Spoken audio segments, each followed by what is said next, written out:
Labarai da ɗumi-ɗuminsa a kan halin da ake ciki a ƙasar Mali yayin da 'yan ta'addan nan haɗakarsu kusan 2000 suka farwa gwamnatin ƙasar ta Mali yayin da suka ringa harbin kan mai uwa da wabi a batun da yake bayyana har jirgi drone mara matuƙi suka zo da shi, inda har kusan babban birnin ma ƙasar sun kusa ƙwace shi, amma dai a yanzu batun da yake bayyana da yi.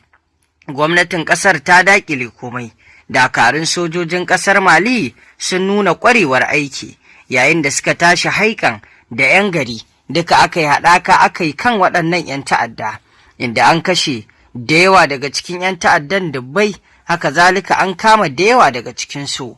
Wannan yana nuni da cewa akwai manaƙisa, akwai kuma wato abin da yake na zagon ƙasa cikin al'amarin. Waɗannan 'yan ta'adda kana gani ka san wato kitso su aka yi aka haddaso su domin kifar da gwamnatin. Tun lokacin da wannan wato ƙasashe guda uku na AES Nijar, Mali, Burkina Faso suka haɗe kansu, kamar yadda a yanzu wato gwamnatocin ƙasashen Nijar, Mali, Burkina Faso suka zame wa turawan ƙadangaren bakin tulu, shi ya sanya su kuma turawan suke neman sai sun kawo ƙarshen gwamnatocin. Ga dai Alisuwaga ku ji batutuwan da ya kawo, ta yadda ya kawo wannan batu, yadda wato wannan rikici ya barke. Wallahi azin ga baki ɗaya hankali na riga ya tashi. Zatona sun gama mamaye Mali gaba ɗaya. Jama'a duk abin da zamu gaya muku fa akan abin da ya faru a Mali ko wallahi sai dai mu gaya muku su a baki. Sai dai kawai mu kwatanta muku shi, mu gaya muku shi a baki. Amma waɗanda suke cikin ƙasar Mali su suka ga masifar da suka gani. Su suka ga bala'in da suka gani, amma jama'a cikin ikon Allah da haɗin kan sojojin Mali, da haɗin kan talakawan Mali, da haɗin kan Nijar da Burkina Faso fa yanzu jama'a riga an gama an kawar da wannan 'yan ta'addar din a cikin manya-manyan garuruwan su sama da guda 5 babu garin da basu shiga ba, babu garin da basu karɓa ba, kai a cikin hadda babban birnin amma fa cikin ikon Allah babu su.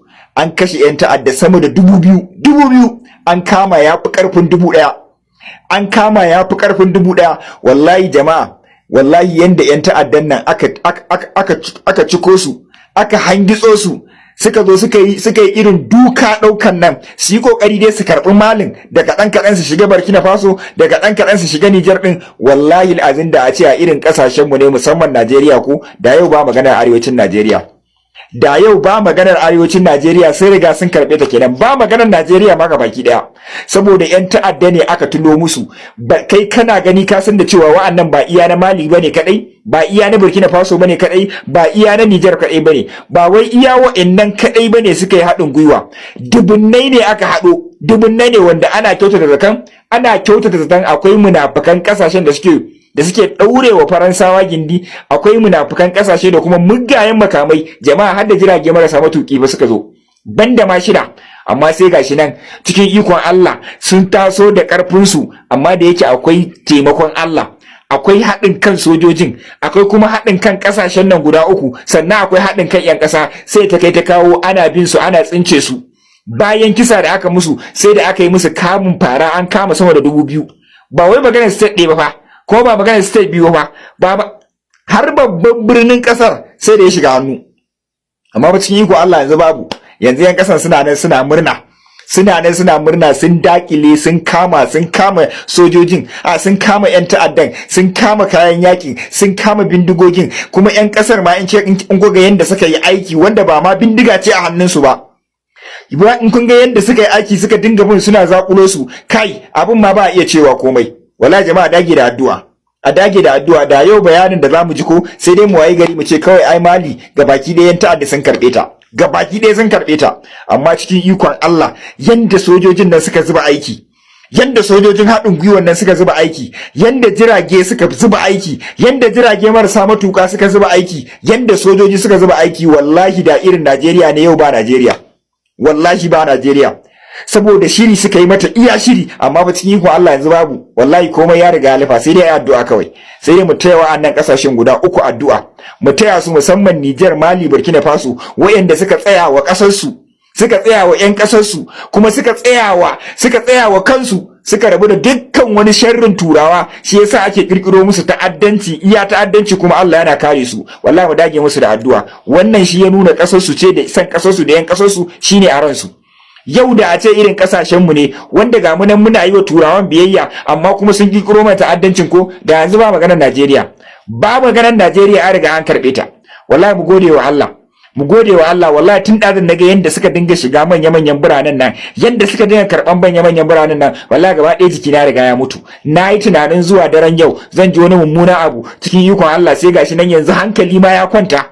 Yanzu kawai sai dai ku dinga ganin mashinan su, ku dinga ganin yanda aka tara su, ku dinga ganin yanda ake bi lungu ana kama su banda wanda aka kashe. Da yanda zamu kawo muku bidiyoyin wanda aka kashe ko wallahi sai kun yi mamaki. Ana magana sama da yan ta'adda 2000, ka rasa mata inda suka fito. Ka rasa mata inda suka fito. Duk duniya wallahi ba wanda ya rena, ba wanda aka rena hankali idan a turawa suka rena hankali ko daga Balarabe na rantsi da girma Allah sai bakar fata. Daga Balarabe sai bakar fata. Wai a dinga amfani da hankalinku, a dinga amfani da tunaninku, a zo a sa muku jihadi na ƙarya kuma jihadin ma maimakon ka je ka tinkari ba Yahudiya ko kuma wanda ba addinin ka yake ba. Kuma shi ma idan ya taba ka sai wanda yake addinin ka kuma yake dan uwanka yake gari ɗayan ka zo ka zama shi ne abin kashewa ta tare da kai. Kuma fa waɗanda za su ɗauki makamin nan su baka fa turawa ne, su ba fa addinin ma suke yi ba. Ba fa addinin ma suke yi ba fa. Yanzu gashi nan an kashe kuma yanzu maganar nake muku wa'annan kasashen guda uku sun fito da karfin su, sun fito da makaman su, sun fito da jiragen su, suna nan lungu da sako da gargaza suke yi. Ubangiji Allah ya kare ku, Allah ya tsare ku, Allah ya tsare ku daga sharrin turawa da kuma munafikan kasashen da suka zagaye ku gaba. To masu saurare, kamar yadda kuka saurara, wannan kenan daga bakin Alisuwa ga cikin abubuwan da suka wakana a kasar ta Mali, wanda kawo yanzu gwamnatin kasar Mali din ta dakile waɗannan 'yan ta'adda. Da yadda 'yan ta'addan suka so kwace gwamnatin, abin nasu bai yiwu ba, yunkurin nasu ya ci tira. Gwamnatin kasar Mali dai a yanzu tana hannun wato babban dakaran sojan nan Assimi Goita. Kamar yadda muka sani, waɗannan 'yan ta'adda dai ana zargin kitso su akai domin kifar da gwamnatin. Ana so ne a yi wa AES na Nijar, Mali, Burkina Faso wato tsakiyar da babu ruwa, amma su kuma sun ki bada wato damar a yi masa hakan.